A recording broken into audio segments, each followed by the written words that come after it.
आपका स्वागत है स्कॉलर एलाइट में। आज मैं आपको इस वीडियो में कुछ अदर थिंग्स का बताने जा रहा हूँ, मिसलेनियस टॉपिक के अंतर्गत जिसको हम बोल सकते हैं। जैसे कि इस वीडियो में मैं आपको क्रांति बताऊँगा, जो जैसे हरित क्रांति वगैरह आई थी तो कुछ क्रांति के नाम वगैरह बताऊँगा। फसलों में राजा कौन होता है, फलों में राजा कौन होता है, रानी कौन होता है, ये कुछ चीज़ें जो हैं मैं आपको आज इस वीडियो में डिस्कस करूँगा। तो चलिए हम स्टार्ट करते हैं आज अपने इस वीडियो को।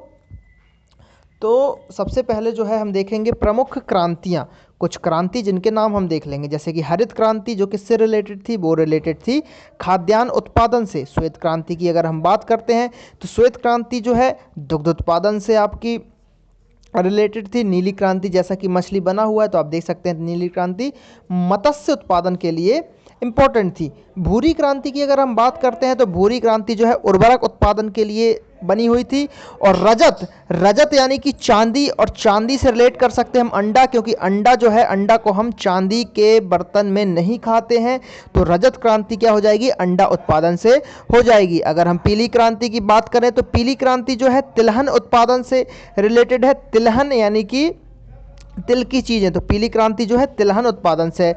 कृष्ण क्रांति की अगर हम बात करें तो कृष्ण क्रांति जो है बायोडीजल उत्पादन से है। बायोडीजल, आप समझ रहे हैं बायोडीजल का मतलब क्या होगा, तो कृष्ण क्रांति बायोडीजल से रिलेटेड है, ये आपको याद रखना होगा। अब हम बात करते हैं कुछ और क्रांतियों की, तो कुछ और क्रांति है जैसे कि लाल क्रांति। लाल क्रांति है टमाटर और मांस से रिलेटेड। गुलाबी क्रांति की बात करें तो झींगा जो कि एक मछली की प्रजाति है, तो झींगा मछली उत्पादन के लिए गुलाबी क्रांति है। बादामी क्रांति की बात करें तो ये मसाला उत्पादन के लिए इंपॉर्टेंट था। सुनहरी क्रांति ये फलों से रिलेटेड है। अमृत क्रांति की बात करें तो ये नदी जोड़ो परियोजनाओं से रिलेटेड था। जब सभी नदियों को हम जोड़ देंगे तो पानी बहुत सारा हो जाएगा, तो ये पानी जो है अमृत होता है, तो इससे अमृत क्रांति नदी जोड़ो परियोजना से रिलेटेड है।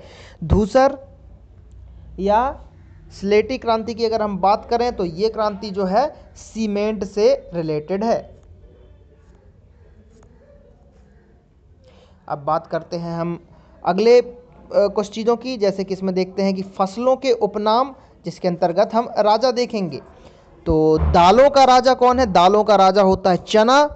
फलों का राजा होता है आम। फूलों का राजा है गुलाब। मसालों का राजा है मिर्च, प्रकृति का आश्चर्य। अनाजों का राजा होता है चावल। मोटे अनाजों का राजा हो जाएगा आपका ज्वार। शीतोष्ण फलों का राजा हो जाएगा सेब, यानी कि ठंड के मौसम की बात चल रही है। सूखे मेवों का राजा है बादाम। और चारे की फसलों का राजा है बरसीम। तो ये कुछ चीज़ें इंपॉर्टेंट हैं जो कि पेपर में आने की संभावनाएं रहती हैं। अब बात करते हैं फलों के उपनाम की, जिसके अंतर्गत हम देखेंगे रानी, फसलों के उपनाम सॉरी। दालों की रानी कौन है, मटर। फलों की रानी की बात करें तो लीची। आम हमने राजा देखा था, लीची है फलों की रानी, जो कि आपको अधिकतर ये उत्तर प्रदेश बिहार में ज़्यादा मिल जाएगा। फूलों की रानी की बात करें तो ग्लोडियोलस।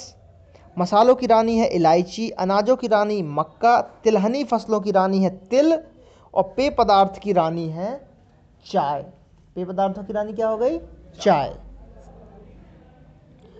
तो ये हमने कुछ मिसलेनियस चीज़ें देखी जो कि कभी कभी इम्पोर्टेंट रहती हैं, पेपर में पूछ लेते हैं। तो अब आपका काम है, आप हमारे चैनल को सब्सक्राइब कीजिए, लाइक कीजिए, उस पर कमेंट कीजिए, और ये हमारा फेसबुक पेज है उसको भी आपको लाइक करना है। तो चलिए मिलते हैं नेक्स्ट पार्ट में। धन्यवाद।